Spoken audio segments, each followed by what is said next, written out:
ഒരിക്കല് അഥീന, അഫ്രൊഡൈറ്റ്, ഹീര എന്നീ ദേവതമാർ ഇരിക്കുന്ന സ്ഥലത്തേക്ക് എറിസ് എന്ന ദേവത, വെറുപ്പിന്റെ ദേവതയാണ്, ആ ദേവത ഒരു ആപ്പിൾ ഇടുന്നു.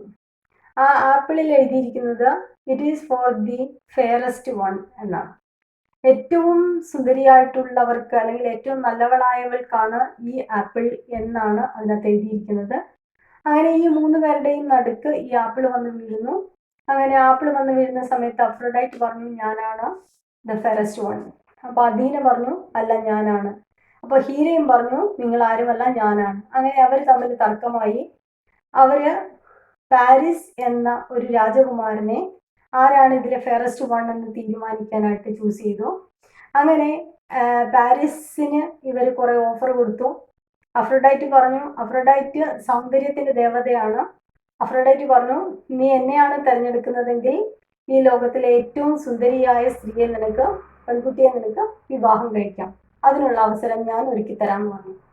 ഇനി അഥീന ഗോഡസ് ഓഫ് വാർ ആണ്, യുദ്ധത്തിന്റെ ദേവതയാണ്. അഥീന പറഞ്ഞു നീ എന്നെയാണ് തിരഞ്ഞെടുക്കുന്നതെങ്കിൽ നിനക്ക് എല്ലാ യുദ്ധതന്ത്രങ്ങളും ഞാൻ പറഞ്ഞു തരാമെന്ന് പറഞ്ഞു.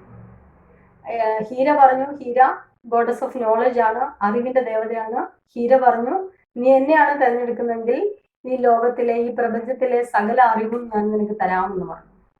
അങ്ങനെ പാരീസ് ഒന്ന് ആലോചിച്ചു. അവസാനം അദ്ദേഹം അഫ്രൊഡൈറ്റിനെ തെരഞ്ഞെടുത്തു, അതായത് ഗോഡസ് ഓഫ് ബ്യൂട്ടി, സൗന്ദര്യ ദേവതയാണ് തെരഞ്ഞെടുക്കുന്നത്. അങ്ങനെ സൗന്ദര്യ ദേവത അഫ്രൊഡൈറ്റ് ഹെലനെ കാണിച്ചു കൊടുക്കുന്നു പാരീസിന്. ഹെലൻ ഓഫ് സ്പാർട്ട, അവര് മെനലസിന്റെ ഭാര്യയാണ്. ആ ഹെലന് വേണ്ടിയിട്ടാണ് പിന്നീട് ട്രോജൻ യുദ്ധം ആരംഭിക്കുന്നത്. അങ്ങനെ പല പല യുദ്ധങ്ങളുടെയും ഉറവിടം നിസ്സാരമായിട്ടുള്ള പ്രശ്നങ്ങളാണ്. അപ്പോൾ ഒന്ന് ചിന്തിച്ചു കഴിഞ്ഞാൽ ഒഴിവാക്കാവുന്ന പല പ്രശ്നങ്ങളുമാണ് പിന്നീട് യുദ്ധത്തിലേക്ക് കലാശിക്കുന്നത്. ചിന്തയിൽ നിന്നാവട്ടെ പുതിയ ആശയങ്ങൾ. Have A nice day.